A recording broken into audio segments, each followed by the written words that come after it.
Hi there, welcome to Iggy's Toy Parade and Soldier Review. This is your host, Iggy.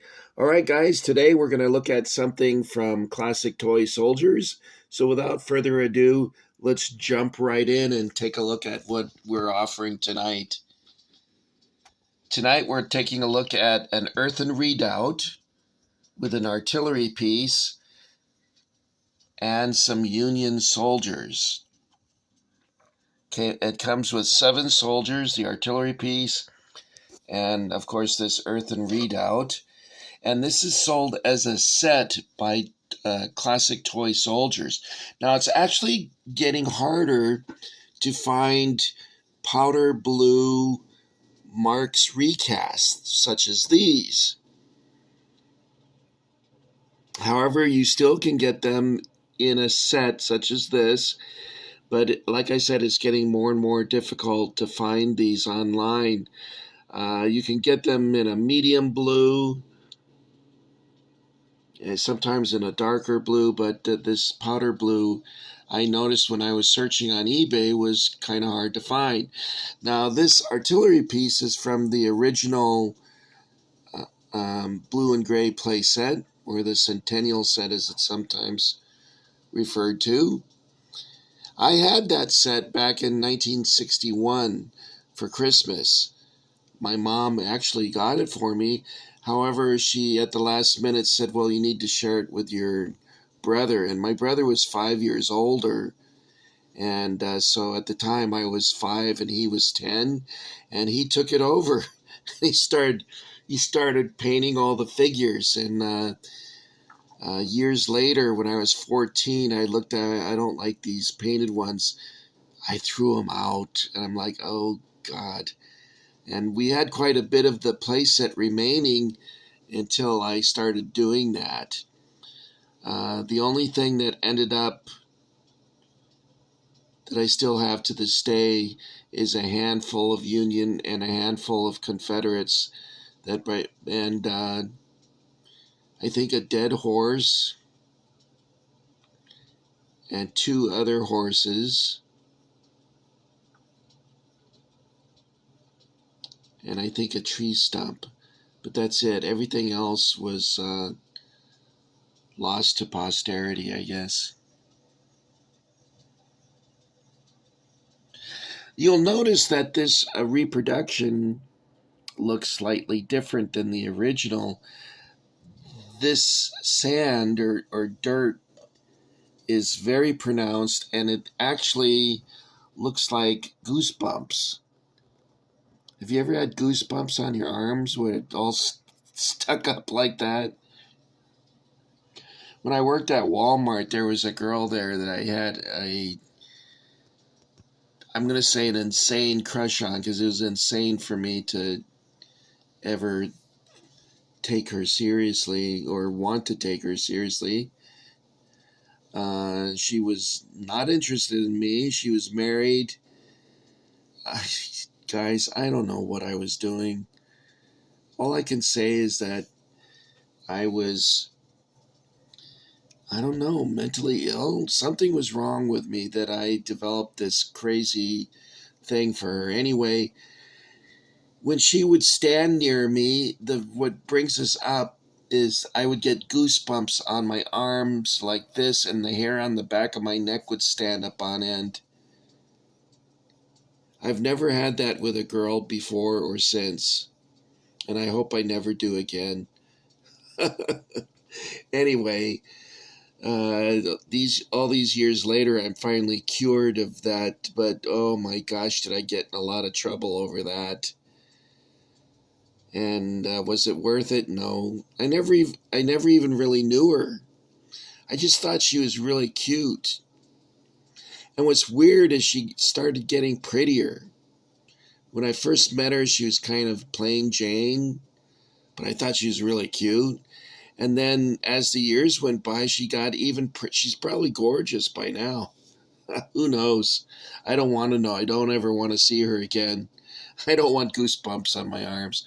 Anyway, that's, what is that? TMI, they call it too much information. I think so. Anyway, what got me distracted is the goosebumps. And on the original, I don't recall it being so pronounced. Also, some of the details have softened out, such as the wagon wheel. You can barely see it now. And then there's a barrel that you still can see, so that's not too bad. There's a shell impact there, crater. And there's a crate, lid to a crate over here. And another shell impact. The sandbags look okay, and the wood uh, struts holding up the logs, that all appears to be okay. These cannonballs are much too large, though, for the cannon. This cannon came with the caisson. The playset came with a caisson and a cannon like this. I thought originally that you would pull on this and let it go, and you could shoot a shell out of it. But that might be my tempo cannon that I'm thinking of. So I do remember there's another cannon that's smaller than this one that came with the playset, and it had a wire spring that you would let it go and it would fly forward and shoot a shell out. I do recall that. So let's take a look at some of the figures, and I think they're some of the finest that Marx ever produced. There is another group of figures that I think are very, very good, which they, I think, put out in 1964 with their Montgomery Ward's Fort Apache set. And they call them Long Coat Cavalry, and they're very, very good. And those and these Civil War figures, I think, are some of the finest work that Marx ever produced. They came in different colors, and it all depended on what colors were available to Marx. If you got a set at the beginning of the run, when they made their sales to department stores and toy stores for the season, the sets that they did late in the season, were sometimes a different shade of blue. So it depended on when the set was produced. But you can see that these are very nicely done. It's probably unlikely that he would be wearing a pack while he's sponging the cannon, but that's okay. When you're a kid, you didn't really notice stuff like.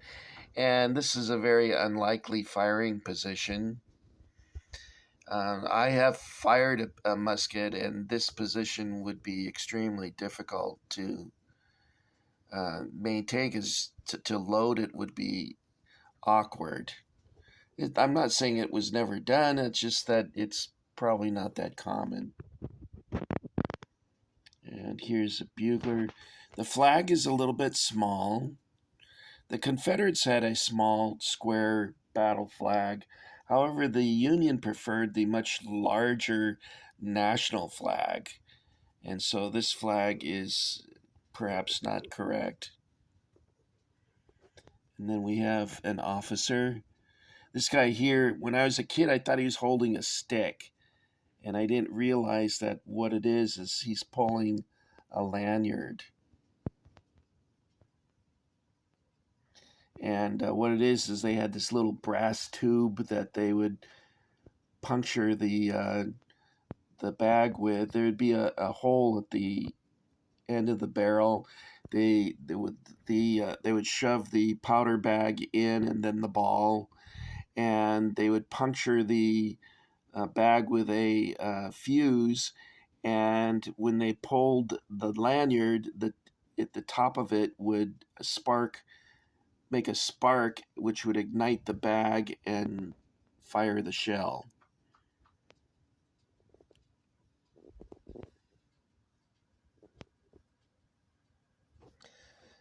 I wonder if the details on the musket are correct.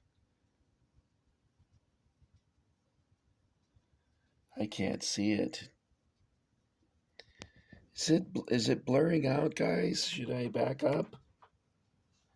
This is the sponge and ramrod for the Canon, so you do get those too. I would recommend this set if you're into Marx Civil War, definitely. So, what inspired Marx to do this Redoubt? I'll come over here and give you an illustration. This is a book that's illustrating the different fortifications used during the siege of Vicksburg and Atlanta, and also used for protection. Washington, D.C. was surrounded by forts that were like this one. And you can see this, the earthen mound with the wood here. The only thing missing on our sample over here by Marx is this ramp. And of course the bomb proof is where they would keep powder and shot. I guess they could have kept shot up here too, but definitely powder would have been hidden. This is a double battery. You can see this gun would have been pushed up into this, what they call, I'm guessing, the gun embrasure.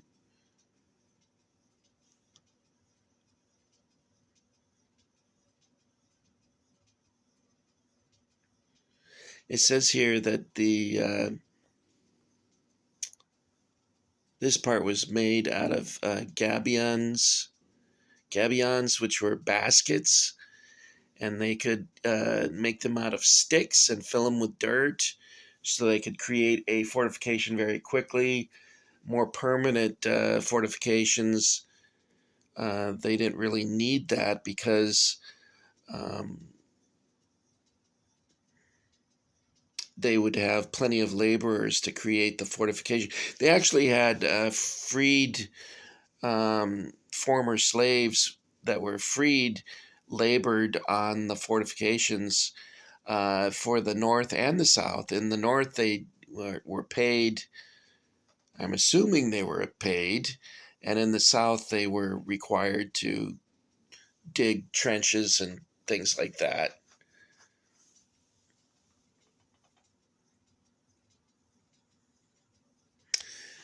I went to a fort in Washington, D.C. called Fort Stevens, and I was all excited. Oh, I'm going to go see a fort. And when I got there, it was some rounded mounds of dirt with grass growing on it. And that was Fort Stevens. That was all that was left of it, guys. But Washington, like I said, was at one time surrounded by these types of fortifications. And over the years, due to erosion and the elements of snow and rain and whatnot, they softened out and grew grass over them. All right, guys.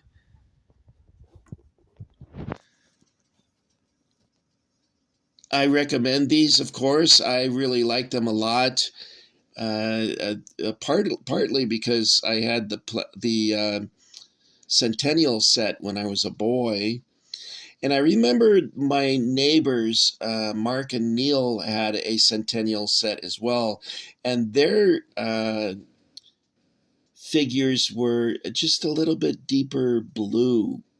They still would be considered a powder blue, but it was a different shade of blue than what you see here. And my originals are, they're not shiny. They're a flat, dusty, flat color. So that's how you can tell between reproductions and originals. Also, these don't have any markings on them. See that indentation on the bottom? It used to say Marx. Now I don't think it says anything. I can't see it even if it did. My vision is so bad.